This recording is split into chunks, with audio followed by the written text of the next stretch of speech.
कुछ दशकों पहले राजस्थान के रैर में आर्कियोलॉजिस्ट को 1st सेंचुरी बीसी के समय की एक टूटी हुई टेराकोटा मूर्ति मिली। पहली नजर में ये गणेश जी की मूर्ति लग रही थी, पर ध्यान से देखने के बाद उन्होंने देखा कि हाथी के सर के नीचे एक स्त्री का शरीर है।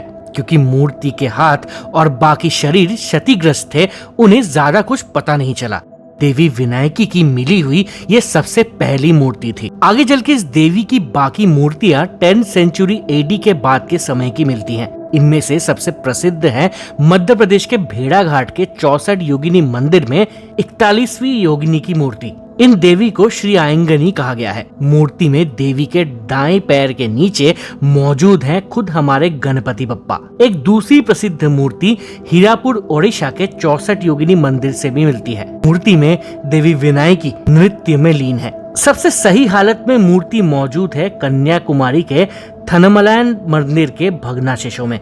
सुखासन में बैठी पतली 4 भुजाओं वाली देवी के ऊपरी बाएं हाथ में एक कुल्हाड़ी और निचले बाएं हाथ में एक शंख है। अपने दोनों दाहिने हाथों में वो एक फूलदान और एक छड़ी रखती हैं, जिसके चारों ओर वो अपनी लंबी सूर लपेटती हैं।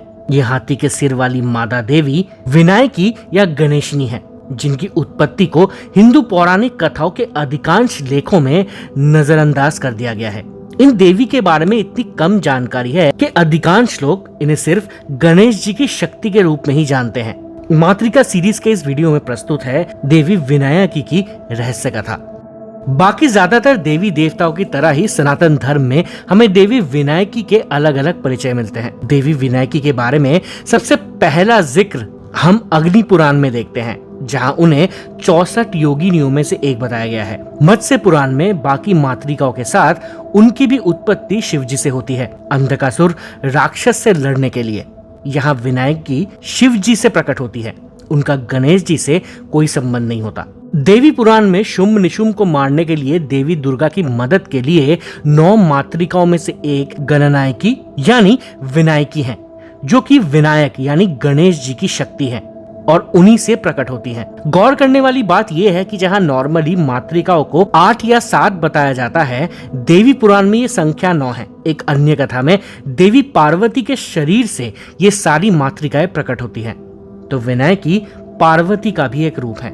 वायु पुराण में गणेश जी की जन्मदायी माता यानी बर्थ मदर पार्वती देवी से अलग उनकी सेविका मालिनी को बताया गया है। एक आम इंसान के सर के साथ जन्मी मालिनी बहुत ज्यादा खूबसूरत थी। एक बार उन्होंने पार्वती माता से ये वरदान मांगा कि उनका सर हथनीका कर दिया जाए, क्योंकि अपने आकर्षक चेहरे के चलते वो अनचाहा ध्यान आकर्षित कर रही थी, जिससे शिव जी के ध्यान में उन्हें दिक्कत आ रही थी। पार्वती माता के आशीर्वाद से उन्हें एक हाथी का सर मिल जाता है। खुश होकर उन्होंने माता पार्वती के लिए ये प्रार्थना की कि उन्हें एक तेजस्वी पुत्र प्राप्त हो। एक बार देवी पार्वती तपस्या कर रही होती हैं। बहुत समय बीत जाने के कारण उनके शरीर में मैल जम जाता है, जो वो गंगा जल से साफ कर लेती हैं। ये पानी मालिनी पी लेती हैं और गणेश जी को जन्म देती हैं। जब पार्वती माँ को ये बात पता चलती है, तो गणेश जी को अपने पुत्र के रूप में स्वीकारती हैं।